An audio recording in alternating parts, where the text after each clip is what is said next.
I'm Shawn Kent Hayashi with Saucon Valley Cute and Cuddly Schnauzers, and this little miniature Schnauzer is Rory. In this video, I'm going to be sharing Rory's Embark DNA results with you. Come along as we unpack his DNA traits and health information. Rory is a recessive red color Schnauzer, just like the paintings of the two Schnauzers that you see behind me.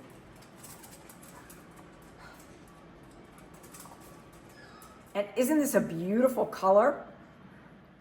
Let's dive into Rory's DNA report. So Embark has a portal for dog breeders, and I keep all of my dogs' Embark tests within that portal, which enables me to do lots of things. I'll talk about that in a little bit. But notice here, Rory is 100% miniature Schnauzer. This is the second page in the report, and it identifies that Rory is a miniature Schnauzer, and it explains details about the miniature Schnauzer breed. This shows where his maternal line came from. Through his mother's line, they can trace his ancestry back to where dogs and people first became friends. That's incredible to me. This section shows the paternal line and where his father came from. And it says that through Rory's Y chromosome, we can trace his father's ancestry back again to where people and dogs became friends. And you can see the details here. If that's of interest to you, just hit pause. Next up in the report, so going in order here, this is page 5 of the report, and now we start looking at trait color, and we can just look at Rory and tell that he is going to have 2 little E's here. When we look deeper into the report, we can see more definition around what each allele or trait means. So here with the 2 lowercase e's, we can go into lots of depth. Now, the reason that it's important to know both of the alleles, so a dog gets 1 from mom and 1 from dad. So if we were thinking about Rory, when he passes on this particular trait to a puppy, he can only pass 2 little E's. He can only pass 1 little E, and then mom would pass the other. So if I were breeding Dazzle, for example, Dazzle has a capital E. So Dazzle's puppies could be black or brown depending on what the B, the brown-black locus, says. Another way of saying this is that dogs with 2 lowercase e's are recessive red, and they are always going to be light colored, whereas a dog that has a capital E is either going to be black or brown, depending on what we see on that B, black-brown locus. Next up in the report is the K locus, and Rory is KY, like most of my dogs, and it is not expressed. You can see here in the details what that means. Again, just hit pause if you want to read this. On page 6 in the report, it identifies that the intensity loci, this is the red index, and in order to get more data here, you have to actually click a few buttons within the report. So I'm going to do that now and show you Rory's red index. This is what my Embark portal looks like. So I click on View Summary. Then I click on Traits. Within the Trait section, I scroll down to Intensity Loci. And here, I can start to see the specific details of his recessive red. When we look at this, notice that there are 10 possible points where he could either have cream, or red. And so red is going to obviously be the darkest possibility. And you can see that Rory has red as the primary down all 5 of these traits. When we are intentionally breeding to get dogs that are darker red, the more reds they have here, the greater likely they are going to have red puppies. So Rory will always give each of his puppies one of these. So for example, on this particular, he would only be able to pass along the darker red. Whereas on this one, he could pass along to his puppy either the red or the cream. So I look at the girls that I am breeding him to see what is the possibility. So we would call him a 7 out of 10 red. And if I were breeding him to a female that were 7 out of 10 red, I could look to see where the likelihood is and how many possible reds could one of their puppies have. The reason he is as red as he is. Here are the citations in the report that go along with this if you're interested in more detail. Back now looking at the broader report, we are looking at the A locus, and his results are AT. But again, that is not expressed because he is recessive red. Next up are a few things that frankly don't matter so much to me, because on the D locus, which is dilute, I've never owned a dog that was dilute. So I don't expect any of my dogs would ever show up as dilute. And you'll hear people refer to this as blue or fawn, silver, Isabella color. Certain breeds, of course, are known for being that color. Next is what's called cocoa. And in this case, I've never had a dog that shows up as cocoa, but we do look at this B locus. The B locus shows us brown.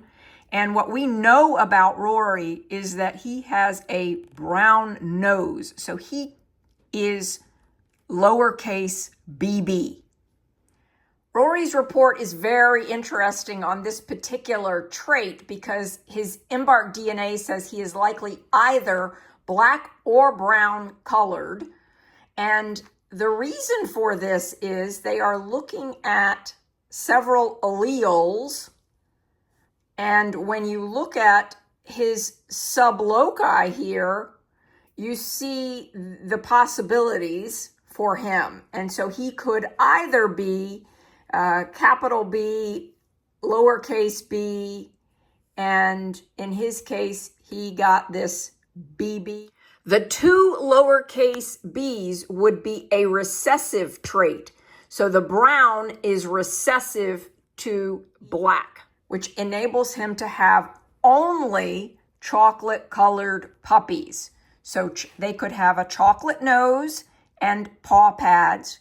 But if he is bred to a female who has a capital E, then those puppies could be dark, the chocolate-colored hair. So some people refer to this as chocolate. You'll hear other people refer to it as liver or even brown. Next, we see the saddle tan, and he is not saddle. He does not have a saddle on his back, in other words, in terms of color. And then below that is our S locus. And our S locus tells us, is the dog solid or is the dog a party? If there were 2 lowercase SPs, if they were lowercase and 2 of them, he would be party colored, but he's not. He's a solid with the ability to produce a party. Next up is the merle, and I don't own any dogs that have any merle in them. Then what we see is roan, and Rory does not carry for roan. If you're asking what is roan, think about our little girl Caviar. caviar is roan. And so if a dog has party colored, then, and they have roan, then they'll have the ticking or the spotting in the coat. No harlequin anywhere in my Schnauzers either. None of my dogs have panda white spotting. Next section here has to do with furnishings, and of course my dogs are fully furnished. What that means is that they have a beard, a mustache, eyebrows, that feathering furnishing. Then we see coat length. This is very typical for my Schnauzers. They tend to have a nice, very full coat. As for other coat traits, they are very low shedding. They're often referred to as no shedding, but I don't think Embark does a no shedding category, and so therefore they call it likely light shedding. And then coat texture, likely wavy coat. This dog would not be hairless. And fortunately, not likely to be albino. I have never seen an albino Schnauzer. I'm not saying there hasn't been one.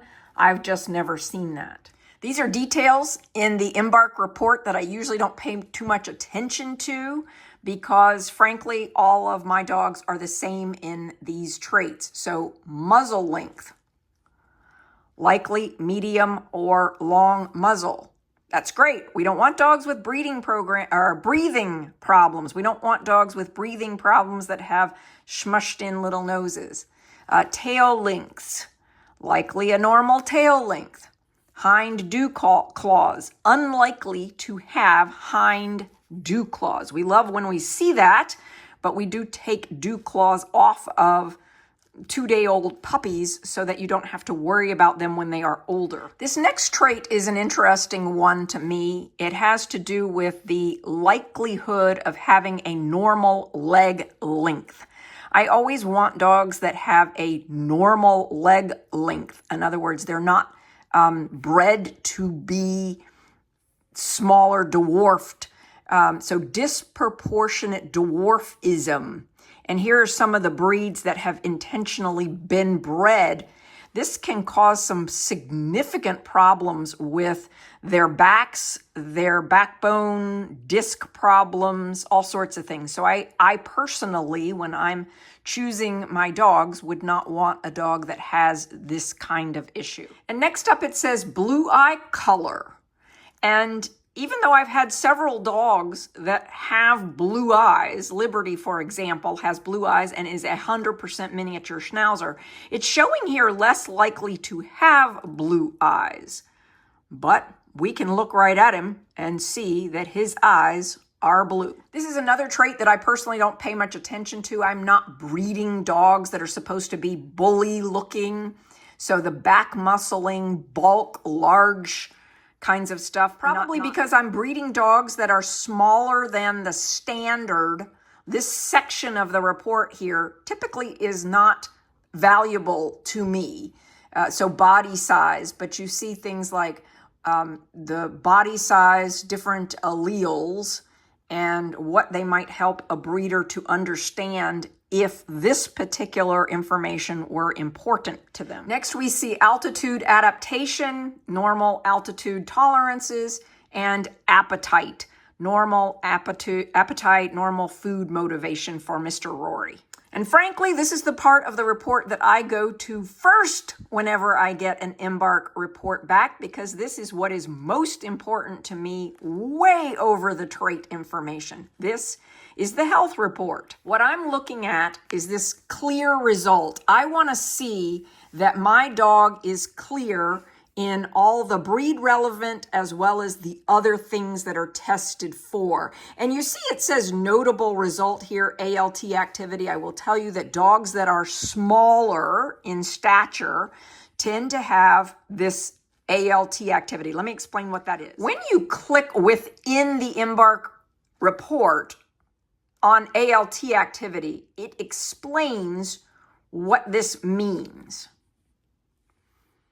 Like most little dogs, if for some reason a vet needed to do an ALT test on his blood or did a blood panel and came back and said Rory's ALT activity is lower than average, well, that'd be pretty normal for a little dog like this. I will tell you, this is similar to my normal experience when I go to have my own blood pressure taken.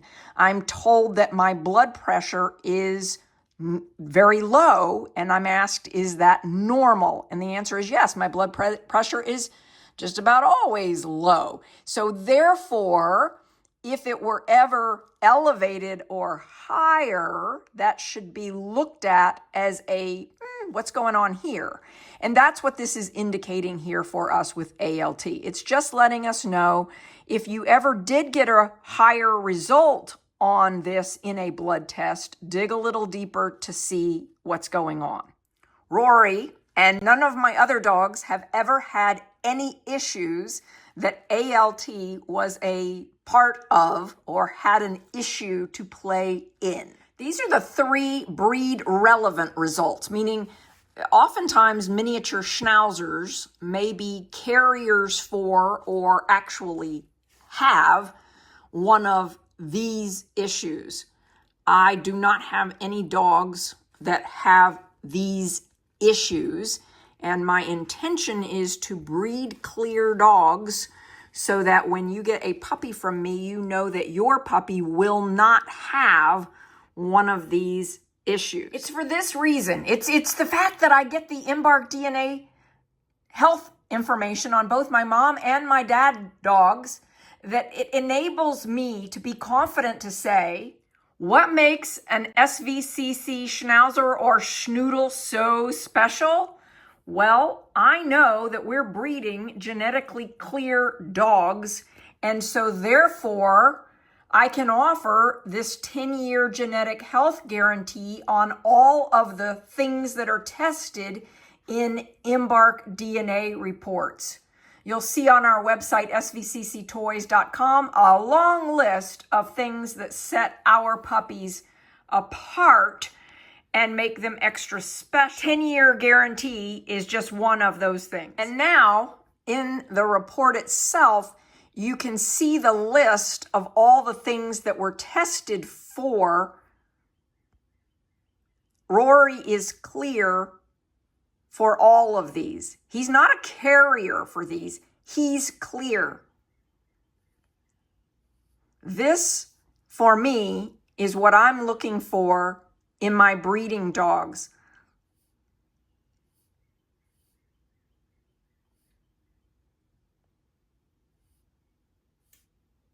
There are pages of these results within his Embark test.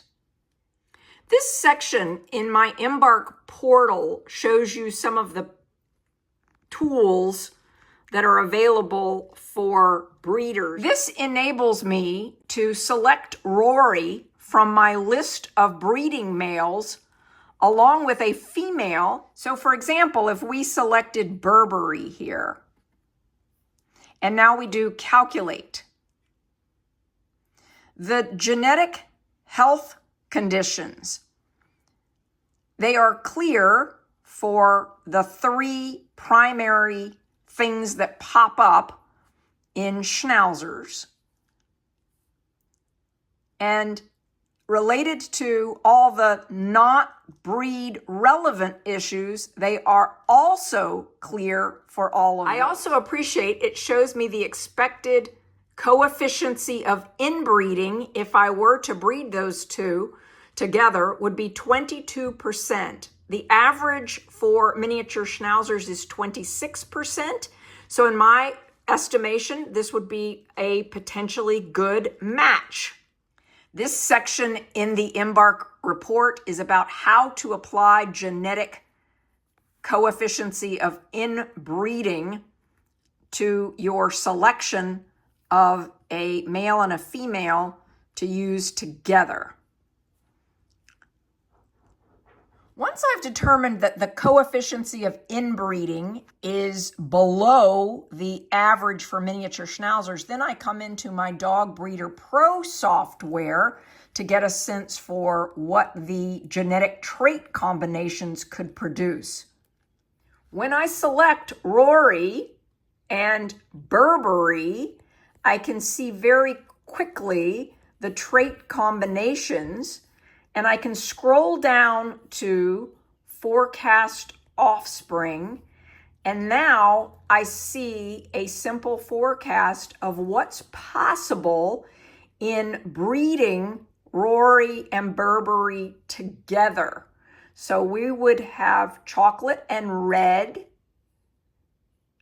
or recessive red with a brown nose, or we could have chocolate parties or recessive red parties, both with brown noses. So in other words, Burberry and Rory can only produce dogs that will have a brown nose because they both are recessive in the BB. Just for fun, let's say that we bred Rory to Dazzle, and now let's look at what happens because Dazzle has a capital B, so Dazzle can produce black-colored puppies instead of chocolate-colored puppies. So if we were to breed Dazzle and Rory, a significant portion of these puppies are going to be black, and others will be brown, chocolate, or liver, depending on the vernacular you like to use. And so you can see, for some of you who are asking me for a solid black puppy, Dazzle is definitely able to do that. And you can see all the variations of what could come from breeding these two together. Oh, and look at him. Rory, you look so beautiful. He's coming along. He is coming along very nice. Previously, it was in a straight line like this, just straight line all the way back. And so she's tapered this out now so that you can see his muscle. You can see his back muscle. You can see the skirt drops off and goes down rather than puffs out. I think of that like a cupcake sort of skirt. That it was out and puffy straight out. And so this is nicely down. Yeah, you're coming along so beautifully. And he's doing so well. He's a good boy. You are such a good boy, Rory. Yes. Sometimes you hear us talking about a Schnauzer coat color changing over time. As a puppy, when a puppy is born, the color that the puppy is at birth might be slightly different. And sometimes we talk about the color fading, but in this case, we're talking about the color getting darker, richer. So there are pictures, photos that I have of Rory where the tips down here are much lighter than the color that's growing in.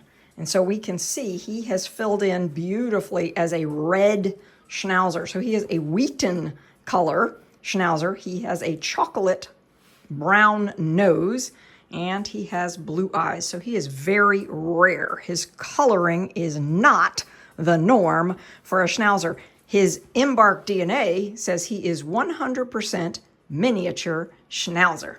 Yes, you are.